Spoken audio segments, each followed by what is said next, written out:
Hello everyone. तो हम आज की जो टॉपिक हमारी रहने वाली वो हमारी कंसिस्टेंसी है। हमने पिछली वीडियो में एटॉमिसिटी देखी थी।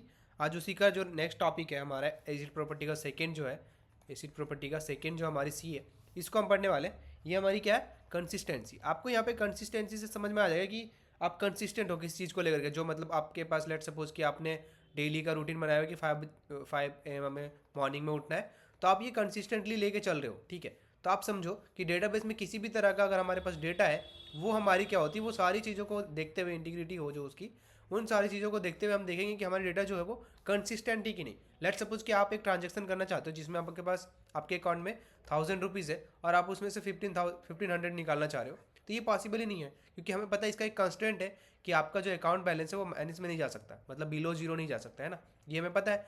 तो हम बिलो जीरो ले जाने का कोशिश कर रहे हैं यहाँ पे। तो उसी टाइम पे क्या करेगा ये तो आपका जो ट्रांजेक्शन है इसको रोल बैक करके, और जो हमारी डेटा थी वो डेटा जो डेटाबेस थी एक तरह से कह लो, वो हमारी अभी भी 1000 ही रहेगी। बैंक बैलेंस जो हमारा 1000 ही रहेगा। तो ये क्या है, एक तरह से आपकी कंसिस्टेंसी दिखा रहा है कि आपकी डेटा पहले भी 1000 थी और अभी भी 1000 है, ठीक है। इसका भी हम दूसरा एग्जाम्पल लेते हैं। पहले इसकी डेफिनेशन देखते क्या है। Execution execution of the transaction execution of the transaction in isolation, ठीक है। Isolation preserves the consistency. अभी आइसोलेशन हम डिस्कस करने वाले हैं नेक्स्ट में, तो अभी आप इसके लिए इतना ध्यान मत दो। कंसिस्टेंसी ऑफ द डेटाबेस, ठीक है। एग्जाम्पल से समझते हैं। Data base,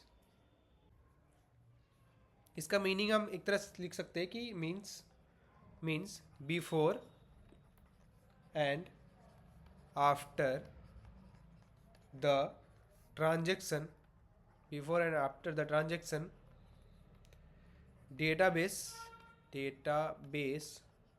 must be consistent, ठीक है। ये कहने का मतलब है कि ट्रांजेक्शन से पहले और बाद में जो डेटा है वो हमारी कंसिस्टेंट होनी चाहिए, ठीक है। ये हमारी हो गई डेफिनेशन। इसका आप एक और मीनिंग समझ सकते हो कि हमारा अगर मान लो कि किसी भी एक जो हमें डेटाबेस की एक वैलिड स्टेट से दूसरी वैलिड स्टेट तक जाने की ये जो होती है, वो हम बोलेंगे कि दोनों वैलिड स्टेट ही है, तो ये हमारा कंसिस्टेंट है। वैलिड स्टेट का कहने का मतलब बताता हूँ कि लेट सपोज आपके पास एक अकाउंट है, दो अकाउंट है, ठीक है। मैं यहाँ बिफोर आफ्टर लिख देता हूँ। लेट सपोज ये हमारा बिफोर है जिसमें हमारे पास ए के अंदर 5000 है और बी के अंदर लेट सपोज 3000 है, ठीक है। और हमारे पास ये आफ्टर लिखते हैं यहाँ पे। आफ्टर वाला केस में क्या है, ये ए है ये बी है, ठीक है। हमारी ऑपरेशन क्या होने पारी, लेट सपोज कि मैं हम ट्रांजेक्शन टेबल ए से बी में डेटा लेके जाना चाहते हैं, कितना 1000 रुपीज़ का ट्रांजेक्शन करना चाहते हैं, ठीक है। ये डेटा हमारी ए से बी में जाने वाली है। तो अभी यहाँ अगर हम इसका सम निकालें तो क्या होगा, 5000 प्लस 3000 8000, ठीक है। इसमें कोई दिक्कत नहीं, ये हमारी 8000 होगी। इसको हम यहाँ पे रखते हैं। अब जब ट्रांजेक्शन हो जाएगी उसके बाद हमारा क्या होगा कि ए से 1000 रुपीज़ डिटेक्ट हो गए, तो यहाँ पे क्या आएगा 4000 आएगा और यहाँ पे भी 4000 आएगा। जब हम इसको ऐड करते हैं तो हमारा यहाँ पे भी 8000 बनना चाहिए। इसका मतलब हमारी डेटा जो है वो अभी भी कंसिस्टेंट है, मतलब एक वैलिड स्टेट से दूसरी वैलिड स्टेट पे गई है। तो ये हमारी क्या कहलाएगी, ये हमारी कहलाएगी कि यहाँ पे जो कंसिस्टेंसी है वो मेंटेन है, ठीक है। यहाँ पे लिख देता हूँ रिमेन कंसिस्टेंट। समझ में आया। तो ये हमारी एक यहाँ पे प्रॉपर्टी है जिसमें हमारे पास अगर बिफोर और आफ्टर को हम कंपेयर करेंगे तो हमारे डेटाबेस जो है वो उसके अंदर जो वैल्यू वो कंसिस्टेंट होनी चाहिए, ठीक है। तो ये हमारी कंसिस्टेंसी दिखाती है। तो हमने दो चीज़ें देखी।